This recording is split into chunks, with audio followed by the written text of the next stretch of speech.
بسم اللہ الرحمن الرحیم۔ محترم ناظرین، السلام علیکم۔ ایک مرتبہ حضرت عیسیٰ بن مریم علیہ السلام کسی پہاڑ کی چوٹی سے گزر رہے تھے۔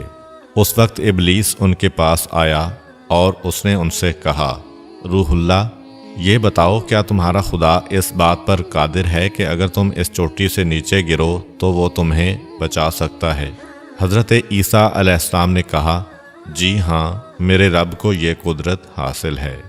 ابلیس نے کہا، یہ بات حق ہے اور آپ اپنے اس دعویٰ میں سچے ہیں تو آپ اپنے آپ کو اس پہاڑ کی چوٹی سے گرا دیں، میں دیکھتا ہوں کہ آپ کا رب آپ کو مرنے سے کیسے بچاتا ہے۔ حضرت عیسیٰ علیہ السلام نے محسوس کیا کہ شیطان لعین انہیں ناجائز وسوسہ میں مبتلا کرنا چاہتا ہے۔ انہوں نے اس سے کہا، لعین، کیا تو چاہتا ہے کہ میں اپنے رب کی آزمائش کروں؟ یہ علیحدہ بات ہے کہ مجھے اس بات کا یقین ہے کہ میرا خدا میری حفاظت کرے گا۔ اللہ کا ہر فرمان برحق ہے اور ہمیں اس میں شک کرنے کی کوئی گنجائش نہیں ہے، لیکن میں خدا کی آزمائش نہیں کرتا۔ کچھ دنوں بعد ابلیس ان کے پاس آیا اور ان سے کہا، عیسیٰ علیہ السلام، تم تو اللہ ہو کیونکہ تم مردے زندہ کرتے ہو اور غیب جانتے ہو اور لوگوں کو غیب کی خبریں دیتے ہو۔ حضرت عیسیٰ علیہ السلام نے اس کی بات کاٹتے ہوئے کہا، لعین، تو جھوٹ بکتا ہے، میں خدا کا مستجاب الدعوات بندہ ہوں۔ اللہ میری دعائیں قبول کرتا ہے اور اسی کے حکم سے مردے زندہ ہوتے ہیں، اور جہاں تک غیب کی باتوں کا تعلق ہے تو خدا مجھے غیب کی اطلاع دیتا ہے، میں لوگوں کو اس کی خبر دیتا ہوں۔ جب ابلیس نے دیکھا کہ عیسیٰ علیہ السلام اس کے جال میں پھنسنے پر آمادہ نہیں ہیں تو اس نے چیخ ماری اور ان کے سامنے سے بھاگ کھڑا ہوا۔ ابو نصر نشاپور کا ایک سلطان ہو گزرا ہے۔ ایک مرتبہ وہ لاؤ لشکر سمیت اپنے دارالحکومت میں داخل ہو رہا تھا کہ ایک مکان سے قاری کی آواز نے اسے چونکا دیا۔ ابو نصر قرآن سننے کے لیے رک گیا۔ قاری نے دلسوز آواز میں سورہ آل عمران کی آیت نمبر 26 کی تلاوت کی، جس کا ترجمہ یہ ہے، آپ کہہ دیں کہ اے اللہ، تو ہی مالک الملک ہے، تو جسے چاہے سلطنت عطا کرے اور جس سے چاہے سلطنت چھین لے، اور جسے چاہے عزت دے اور جسے چاہے ذلت دے، تمام بھلائی تیرے ہاتھ میں ہے، بے شک تو ہر چیز پر قدرت رکھتا ہے۔ اس آیت مجیدہ نے سلطان کے دل پر گہرا اثر کیا۔ وہ یہ آیت سن کر کانپ اٹھا، گھوڑے سے اترا اور رکوع کیا، پھر سجدہ بجا لایا۔ کچھ عرصہ بعد اس قاری کی وفات ہو گئی۔ اس کے ایک دوست نے خواب میں قاری کو دیکھا کہ خدا نے اسے جنت میں عظیم مقام عطا کیا ہے۔ اس نے قاری سے پوچھا کہ تجھے یہ مقام کس وجہ سے نصیب ہوا ہے؟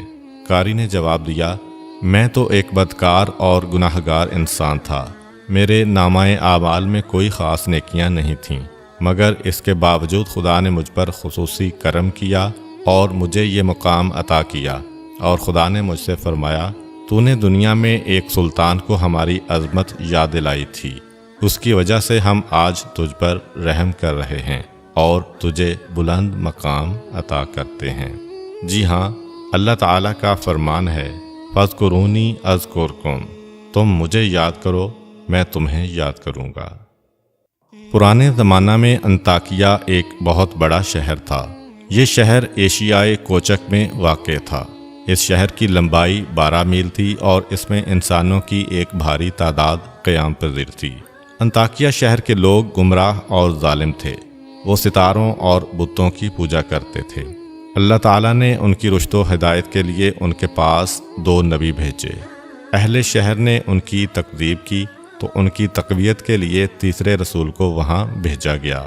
چنانچہ تینوں انبیاء نے لوگوں کو خدا کے راستہ کی دعوت دی اور شہر کے گوشہ گوشہ میں انہوں نے تبلیغ دین کی، لوگوں کو توحید کی دعوت دی، معاد اور یوم قیامت سے آگاہ کیا اور انہیں عذاب خداوندی سے خبردار کیا۔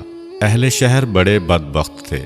3 انبیاء کی مشترکہ تبلیغی کوششوں کا ان پر کوئی خاص اثر نہ ہوا اور پورے شہر میں صرف 40 افراد نے ہی دعوت حق کو قبول کیا۔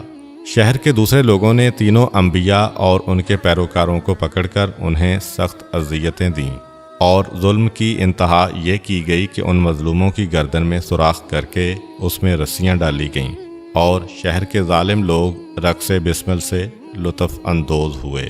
اس شہر میں ایک مرد مومن رہتا تھا جس کا نام حبیب النجار تھا۔ وہ ان انبیاء پر ایمان لایا تھا، لیکن وہ اپنے ایمان کو مخفی رکھتا تھا۔ وہ شہر میں بڑھئی کا کام کرتا تھا۔ اسے جو مزدوری ملتی تھی وہ اس کو 2 حصوں میں تقسیم کرتا تھا۔ ایک حصہ اپنے اہل خانہ کو کھلاتا تھا اور دوسرا حصہ غرباء و مساکین میں تقسیم کرتا تھا۔ جب حبیب النجار کو اس ظلم کا پتہ چلا تو انہوں نے اپنی قوم کو تبلیغ کرتے ہوئے کہا، اے میری قوم، ان رسولوں کی پیروی کرو، ان کی اتباع کرو جو تم سے کوئی اجر نہیں مانگتے اور وہ راہ راست پر ہیں، اور میں کیوں نہ اس ذات کی بندگی کروں جس نے مجھے پیدا کیا ہے اور جس کی طرف تم سب کو پلٹ کر جانا ہے۔ کیا میں اس ذات کے علاوہ کسی کو معبود بناؤں؟ جبکہ اگر خدائے رحمان مجھے ضرر پہنچانے کا ارادہ کر لے تو ان کی شفاعت مجھے کوئی فائدہ نہیں دے سکتی اور نہ وہ مجھے چھڑا سکتے ہیں۔ تب تو میں صریح گمراہی میں مبتلا ہو جاؤں گا۔ میں تو تمہارے پروردگار پر ایمان لے آیا ہوں، لہٰذا میری بات سن لو۔ کیا میں اسے چھوڑ کر دوسرے معبود بنا لوں؟ حالانکہ اگر خدائے رحمان مجھے کوئی نقصان پہنچانا چاہے تو نہ ان کی شفاعت میرے کسی کام آ سکتی ہے اور نہ وہ مجھے چھڑا ہی سکتے ہیں۔ اگر میں ایسا کروں تو میں واضح گمراہی میں مبتلا ہو جاؤں گا۔ میں تمہارے رب پر ایمان لے آیا، تم بھی میری بات مان لو۔ لیکن ظالم لوگوں نے ان کی بات پر کان نہ دھرے اور ان کی نصیحت سن کر خواب غفلت سے بیدار نہ ہوئے، بلکہ ظالم درندے یکدم اس پر ٹوٹ پڑے اور بیچارے کو اتنا مارا کہ اس کی آنتیں باہر نکل آئیں۔ پھر اس کا گلا دبا کر قتل کر دیا اور لاشا کو ایک کنویں میں ڈال کر اس میں مٹی ڈال دی گئی اور وہ کنواں اس کا مدفن بن گیا۔ بعض روایات کے مطابق ظالموں نے اسے پکڑ کر آری سے 2 حصوں میں تقسیم کیا تھا۔ ایک اور روایت میں مذکور ہے کہ لوگوں نے اس کی گردن میں سوراخ کیا اور اس میں رسی ڈالی اور پھر اسے صلیب پر چڑھا دیا، جہاں اس کی موت واقع ہوئی۔